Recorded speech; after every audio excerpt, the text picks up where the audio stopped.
express their beliefs, their values, their morals in the wake of such horrific violence? I think the president has answered this, and I will leave it to his response, Monica, where he so beautifully said, we have to keep fighting. We have to keep speaking. Now, before I open it up to questions, I do want to speak on the heinous political assassination of Charlie Kirk. As President Trump powerfully stated yesterday, this assassination was an attack on everything that makes the United States of America the greatest country on earth. But that attack has completely failed. The heartwarming response from the overwhelming majority of the American people over the past 2 weeks is all of the proof that you need. The assassin who took Charlie's life can destroy flesh and blood, but he can never destroy the values that Charlie stood for.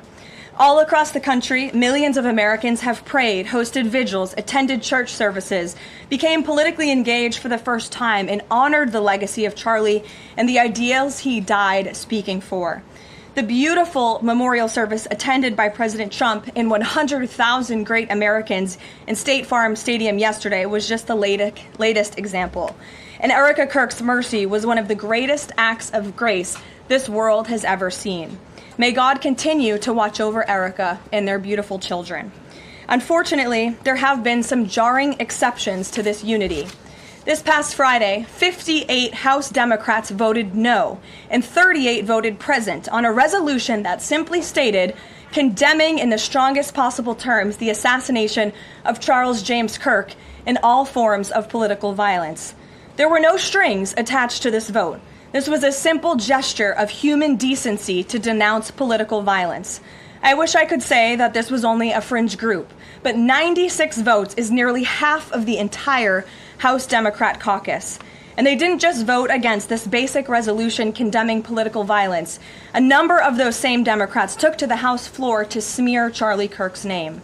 The man wasn't even buried yet, and Democrat members of Congress were denigrating his memory on the floor of the House of Representatives. This was truly a sad moment and a clear reflection of how radical the Democrat Party has become. Many Democrats in elective office have now been totally captured by a radical fringe of the far-left base who want to dehumanize every person they disagree with. We must continue to call this wickedness out. It's the only way that our nation can heal. For too long, past leaders have offered platitudes while political violence has been allowed to fester and harm innocent Americans. There has been coordinated campaigns dating back years, spearheaded by radical left-wing organizations centered on dehumanizing, intimidating, doxing, and even attacking Americans whom they disagree with. These groups have radicalized impressionable individuals to foment violence. An attempted transgender assassin traveled to Justice Brett Kavanaugh's family home with plans to end his life. An attempted assassin came within an inch of ending President Trump's life in Butler, Pennsylvania, and on the campaign trail, another attempted assassin tried to kill the president at his golf club in Florida. A left-wing assassin shot United Healthcare CEO Brian Thompson right in the back in the heart of New York City. ICE agents are facing a more than 1,000% increase in assaults for simply doing their jobs. Violent radical left-wing mobs engaged in illegal behavior, targeted Jewish Americans, and shut down America's college campuses under the previous administration. Left-wing mobs burned down Tesla dealerships out of, quote, protest of Elon Musk and his policies. In May, a left-wing activist shouting "Free Palestine" murdered 2 innocent Israeli embassy staffers outside of the D.C. Jewish Museum here in Washington. These are just a few examples, prominent examples of the growing left-wing political violence in our country.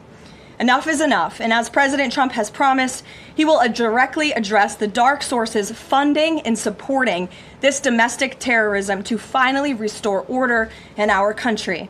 The American people can expect further, very strong action on this very soon. Everyone, Republican, Democrat, everyone in between, we all deserve to live in a country where we do not have to fear for our lives simply for stating what we believe in.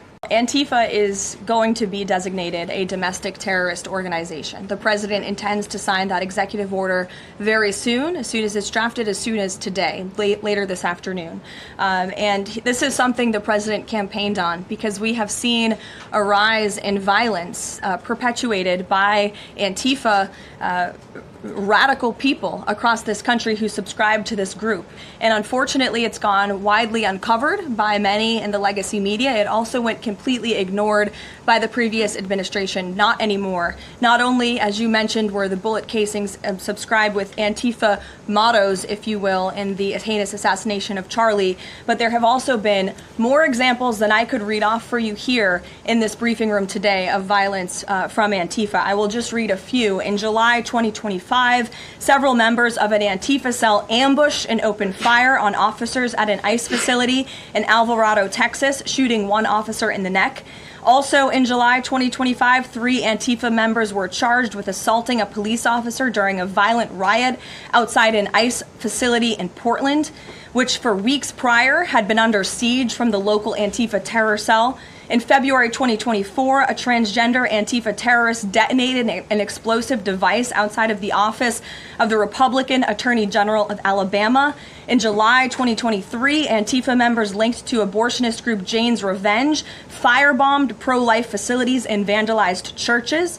In January 2022, a suspected Antifa member was arrested for bringing a pipe bomb to a pro-Trump event. In January 2021, an Antifa supporter threatened to shoot police officers and Trump supporters outside of the Florida State Capitol building. Again, I could continue to list many more examples for those in the room who don't believe this is a serious threat to American safety and our national security, but this administration knows that it is. That's why the president will be signing this order. And we will also be, most importantly, looking at who is funding Antifa and who is funding these other violent left-wing groups that we've seen perpetuate so much crime and mayhem across our country.